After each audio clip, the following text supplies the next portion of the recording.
Hello friends, என்னோட பேர் Hemamalini. Welcome to Malini's dhaba. இன்றைக்கி நம்ம சேனலில் கேரளா ஸ்டைலில் ரொம்ப சிம்பிள் அண்ட் ஈஸியாக சிக்கன் கறி எப்படி செய்கிறதுனா பார்க்க போகிறோம். வழக்கமாக நம்ம செய்கிற மாதிரி சிக்கன் கறி இல்லாமல் இது டேஸ்ட் வந்து ரொம்ப பிரமாதமாக இருக்கும். இதை இடியாப்பம் ஆப்பத்தோடு சாப்பிடும்போது ரொம்ப பிரமாதமாக இருக்கும். அதே நேரத்தில் ரைஸோடையும் ரொம்ப நல்லாயிருக்கும். ட்ரை பண்ணி பாருங்கள். இன்றைக்கி நம்ம பார்க்க போகிற சிக்கன் கறி வந்து நாடன் ஸ்டைலில் சிக்கன் கறி, சிம்பிள் அண்ட் ஈஸியாக, அதிகமாக மசாலா சேர்க்காமல் ரொம்ப ஈஸியாக செஞ்சிடலாம். வாங்க வீடியோவுக்கு போய் அதை எப்படி செய்யலான்னு பார்க்கலாம். அதுக்கு முதல்ல இது வரைக்கும் நம்ம சேனலை சப்ஸ்கிரைப் பண்ணாமல் இருந்தால் மறக்காமல் சப்ஸ்கிரைப் பண்ணி வச்சுட்டு பக்கத்தில் இருக்க பெல் பட்டனையும் ப்ரெஸ் பண்ணி வச்சுக்கோங்க. அப்போ தான் நான் போடுற வீடியோஸ் உங்களுக்கு நோட்டிஃபிகேஷன் வரும். வாங்க வீடியோவுக்கு போகலாம்.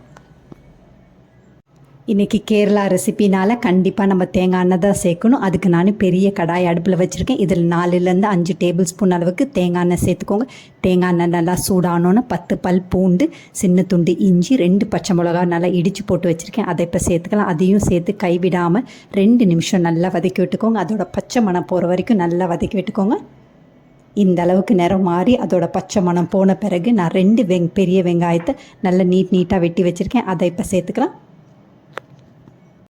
வெங்காயத்தை சேர்த்த பிறகு 2-3 நிமிஷம் கைவிடாமல் நல்லா வதக்கி விட்டுக்கோங்க. வெங்காயத்தோட நிறம் மாறுற வரைக்கும் நல்லா வதங்கின பிறகு மசாலா பொருட்கள் சேர்த்துக்கலாம். ஃப்ளேமை வந்து மீடியம் டு லோலியே வச்சுக்கோங்க. இந்த அளவுக்கு நிறம் மாறின உடனே 1/4 டீஸ்பூன் அளவுக்கு மஞ்சத்தூள், 3/4 டேபிள் ஸ்பூன் அளவுக்கு காஷ்மீரி மிளகாய்த்தூள், 3/4 டேபிள் ஸ்பூன் அளவுக்கு காரமுள்ள மிளகாய்த்தூள், 1 டீஸ்பூன் மல்லித்தூள், 3/4 டீஸ்பூன் அளவுக்கு கரம் மசாலா தூள், அதையும் சேர்த்துட்டு தேவையான அளவு உப்பு சேர்த்துக்கோங்க. உப்பு வந்து 1 டீஸ்பூன் அளவுக்கு சேர்க்குறேன். அதுக்கு பிறகு பார்த்துட்டு சேர்த்துக்கலாம். எல்லாத்தையும் சேர்த்து 2 நிமிஷம் நல்லா வதக்கி விட்டுக்கோங்க. இந்த அளவுக்கு நல்லா வதங்கினோன்னே பெரிய தக்காளி 2 எடுத்து நல்லா நீட்டாக வெட்டி வச்சுருக்கேன். அதை இப்போ சேர்த்துக்கலாம். அதையும் சேர்த்து நல்லா வதக்கி விட்டுக்கோங்க.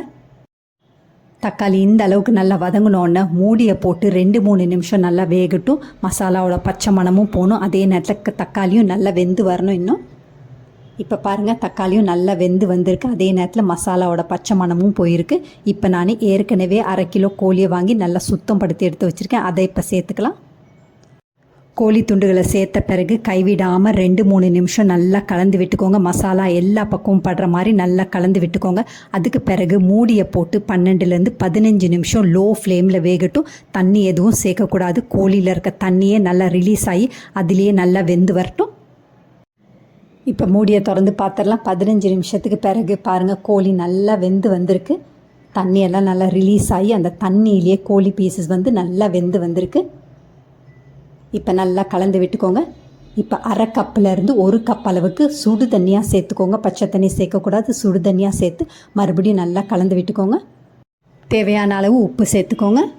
தண்ணி ஊற்றின பிறகு கொஞ்சமாக நல்லா கலந்து விட்டுட்டு இது மூடியை போட்டு 4-5 நிமிஷம் லோ ஃப்ளேமில் நல்லா வேகட்டும். இப்போ பாருங்கள், 5 நிமிஷத்துக்கு பிறகு எண்ணெயெல்லாம் நல்லா ரிலீஸ் ஆகி வர ஆரம்பிச்சிருச்சு.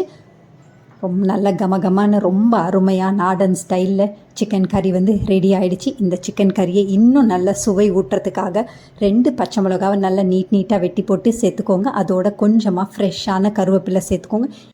இந்த மாதிரி கடைசியாக பச்சை மிளகாவை நீட்டாக வெட்டி போட்டு சேர்க்கும் போது நல்ல வாசமாகவும் இருக்கும். அதே நேரத்தில் டேஸ்ட்டும் வந்து ரொம்ப டிஃப்ரெண்ட்டாக ரொம்ப அருமையாக இருக்கும். பச்சை மிளகா சேர்த்த பிறகு நல்லா கலந்து விட்டுட்டு 2-3 நிமிஷம் லோ ஃப்ளேமில் நல்லா வேகட்டும். எண்ணெயெல்லாம் நல்லா பிரிஞ்சு வரட்டும். இப்போ பாருங்கள், எண்ணெயெல்லாம் நல்லா பிரிஞ்சு வந்திருக்கு.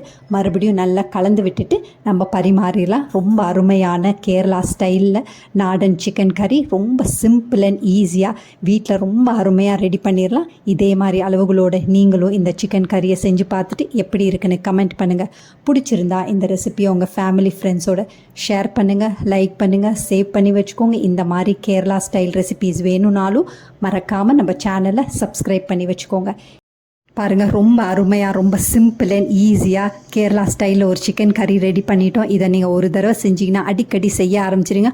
அந்த அளவுக்கு டேஸ்ட் வந்து ரொம்ப பிரமாதமாக இருக்கும். இதை இடியாப்பம் ஆப்பத்தோடு சாப்பிடும்போது ரொம்ப டேஸ்ட்டாக இருக்கும். ரைஸோடையும் ரொம்ப அருமையாக இருக்கும். ட்ரை பண்ணி பார்த்துட்டு எப்படி இருக்குன்னு மறக்காமல் கமெண்ட் பண்ணுங்கள். தேங்க்ஸ் ஃபார் வாட்சிங் ஃப்ரெண்ட்ஸ்.